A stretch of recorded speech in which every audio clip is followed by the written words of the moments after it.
It's been a very long time. Ang tagal kong nanahimik. Pareho lang kami ni Buskulong, matagal nanahimik.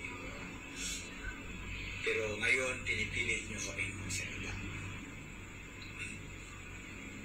Nagsasalita ako ngayon because meron akong gustong ilabas na mensahe. We Negrosanons are not for sale. Kung meron man dyan sa Negros na nabayaran na, nakabaligya na mo, nabenta na yung pirma nyo, pwede bawiin nyo o mag-execute kayo ng affidavit na nabayaran kayo. Huwag natin ibenta ang ating pirma para sa PI na para lang sa kanilang sariling kapakanan.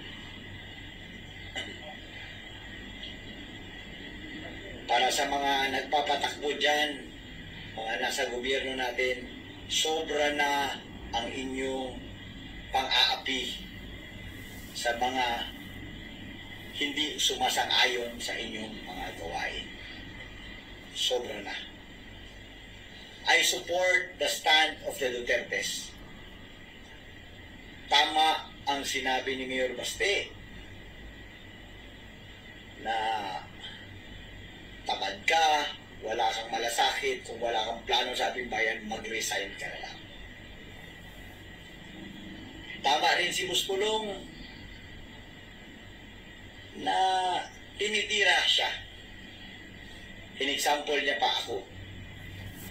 Balak yung gawin sa kanya yung ginawa niyo sa akin.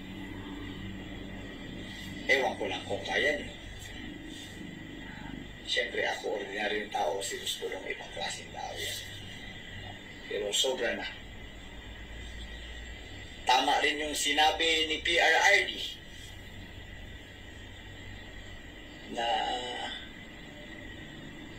dati gumagamit, ngayon gumagamit pa rin. Kung si PRRD may intel, ako rin may intel. Alam ko yung katotohanan. Diba, naalala nyo, binanggit ko yung supplier si Bibot Nolan. Huwag natin kalimutan yun. Dati, nung ako pa lang nagsasalita, baka wala pang naniniwala. Ngayon, si PRRD na nagsasalita. Meron akong challenge ngayon. Sa mga congressman ngayon, or congressman dati, I challenge you, lalo na yung dating kumampi at sumipsip kay Pangulong PRRD. Magsalita nga kayo ngayon. Tama si PRRD o mali si PRRD? Wala kasing nagsasalita eh. Bakit parang kami lang dalawa ni Buskulong ang may tapang na magsalita? Ha? I challenge you. Oh, sige nga, magsalita kayo. Tingnan natin. Meron din akong matagal nang iniisip na tanong. Di ba kung may tao na may kasalanan o may nagawang kasalanan, nirereklamo natin sa pulis, nirereklamo natin sa barangay, nirereklamo natin sa korte. Ang tanong ko, saan pwede magreklamo ang isang Pilipino kung ang kanilang leader ay gumagamit ng droga? Adik ang leader nyo, saan ka magreklamo? Pwede ka pa magreklamo sa korte? Pwede ka pa magreklamo sa barangay? Di ba? Kailangan ko ng mga sagot. Kailangan natin ng mga sagot nito. Dahil kawawa ang taong bayan. Matagal ko na sinasabi yan eh. Kung ang nagpapatakbo ng ating bayan ay wala sa maganda at mabuting pag-iisip, dala ng droga, dala ng pagka-underdasaya, mahirap yun. Mahirap yun. Sobrang kawawa ang mamayang Pilipino. Sa napag-alaman ko po, hirap na mahirap na ang buhay ng mga Pilipino. Sobrang mahal na ng mga bilihin, sobrang taas na ng presyo ng petrolyo, sobra na ang pang-aapi. Habang nangyayari ito lahat, ang daming sa ating mga opisyal nagpapasarap ng buhay. Pabiyahe-biyahe, pa-New York, pa-Europe, gamit pa at gastos ang milyon-milyong pera ng taong bayan. Sa tingin nyo, tama pa ba ito? Or tama na? Paano natin ito matutuldukan? Papaabutin pa ba natin ito ng 6 years? Na magtiis tayo ng ganito? Tingin ko, kailangan na natin magkaisa. Samahan natin si PRRD sa kanyang stand na kailangan na ng pagbabago sa lalong madaling panahon.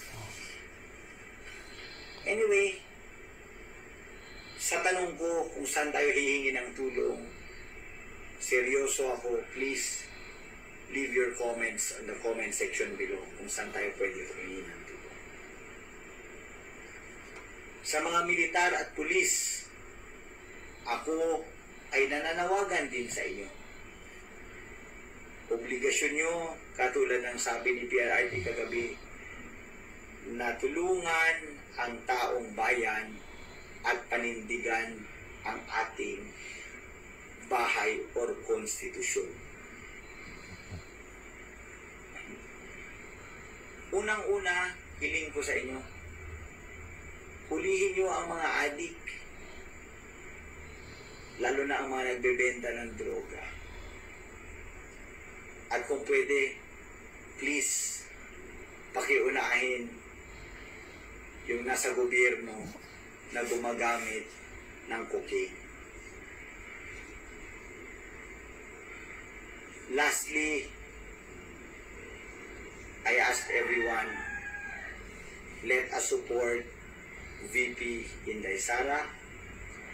Huwag natin siyang pabayaan na apihin ng kanyang mga kasamahan or katunggali man sa gobyerno. Si Inday Sara at si PRRD at ang kanilang pamilya ang isa sa mga pinakamalaking makakatulong na mabuhay ng maganda ulit ang bayang, ang bansang Pilipinas. Again, huwag natin pabayaan si VP Inday na apihin ng mga tambaluslos. Yun lang po.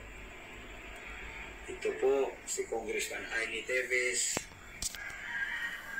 nakikiusap sa inyong lahat.